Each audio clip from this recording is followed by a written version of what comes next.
Welcome back to a late night edition of Here's What. It's going to be pretty quick this week as Raw and SmackDown last week were both set pretty much to look forward to and continue the feuds heading into No Mercy, which is SmackDown's next pay-per-view, and Clash of Champions, which is going to go off in less than 40 minutes, or just about 40 minutes. So Raw, this past week, thanks to Dana Brooke, Charlotte's not too happy about this, it's Sasha Banks and Bayley going to be added in the match tonight at Clash of Champions in a triple threat for the Women's Championship. It was determined last week, again, thanks to Dana showing the video footage, that it was a double pin with Sasha and Bayley, therefore both were the winner. Mick Foley agreed. Not what she had planned, clearly, but that's what happens. So tonight, we're going to see that match. Obviously not going to disappoint. We know what these women are capable of. It's going to be another great one. We also have Roman Reigns getting his revenge and just due match against Rusev tonight for the United States Championship. Not sure how that one can end. We know what Rusev and Roman are both capable of, but their last bouts haven't been fought very fair, so who knows what's going to happen there. Cesaro is now tied with Sheamus. I believe the last and final match is tonight in their best of 7 series, so clearly this can go to anyone. Cesaro might pull out with the win. He was down and came back to tie the series, so we never know. Again, they've been putting on fantastic matches. Not disappointing. This pay-per-view is shaping up to be great. We also had the debut of the Cruiserweight division on Raw. Brian Kendrick, Gran Metalik, Cedric Alexander, and Rich Swann.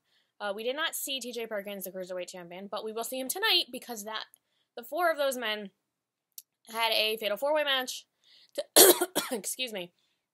determine who was going to face TJ Perkins for the Cruiserweight title, as obviously all the titles are on the line tonight. Brian Kendrick with the win. This guy's had a career comeback. It's been great to watch. That's going to be another fantastic match. Again, I hate to use that word, but we've got some of the best wrestlers in the world having matches tonight. Clash of Champions is really going to be great. Can't wait to see it. We're going to head on over to SmackDown. Dolph Ziggler his career is pretty much built on being the underdog, coming back, and then being the underdog again. He lost again to The Miz this past week with interference from Maurice. Nonetheless, a question is, what is Dolph going to do next? He lost to Dean Ambrose, couldn't capture the World Heavyweight Championship, couldn't capture the Intercontinental title on multiple occasions. He's been in WWE for, I believe, 10 years, something like that. I don't know what's going to happen. It's going to be interesting to see. Speaking of Dean Ambrose, he beat John Cena. I mean, not really surprisingly, Dean Ambrose is one of the best in WWE right now, but kind of surprising for John Cena. He's usually doesn't lose. Now, as I said last week, Shane McMahon did guarantee Dean Ambrose his one-on-one rematch. Daniel Bryan, it was announced that match is going to happen this Tuesday. So, who knows who's going to walk into No Mercy as the WWE Champion. Could be Dean Ambrose or it could be AJ Styles. Back on NXT this week, Shinsuke Nakamura is still out as he was injured by Samoa Joe. He had to be taken out on a stretcher. Samoa Joe basically comes out and says Shinsuke can't compete. He needs to be stripped of the title. William Regal does not like that. We don't know what's going to happen. Don't know how long Shinsuke is going to be out. Hopefully he comes back soon so he doesn't have to get stripped of the title, because that would not.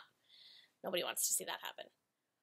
Cedric Alexander, who we just saw debut on Raw, had a match on NXT this week with Andrade Almas and won.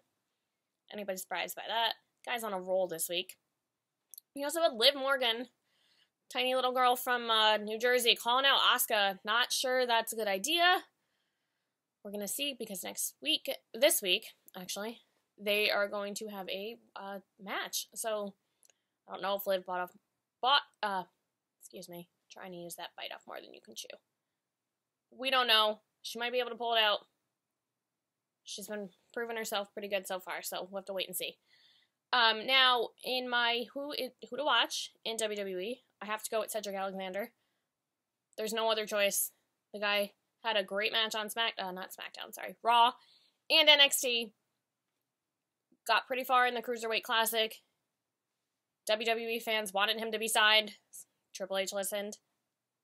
Guy's got the whole world in front of him. He's young, one of the best in the world. There's nothing he can't do. Now, in Who's to Watch, kind of a little bit reminds me of Liv Morgan, that she's tiny and spunky. Thea Trinidad. If you haven't heard of her, she used to wrestle in TNA. She does the indies. She, like I said, she's tiny, but she's got so much spunk. She's got a great personality, but more than that, she is extremely athletic. I think she would fit in perfectly in NXT. I think we need more women in NXT. Not that the women we don't have are great, but I think it'd be better. I think it'd be good to get some more competition, since the loss of all the great women that headed up to the main roster. Who doesn't want more? That's it for this week. I will see you next Sunday.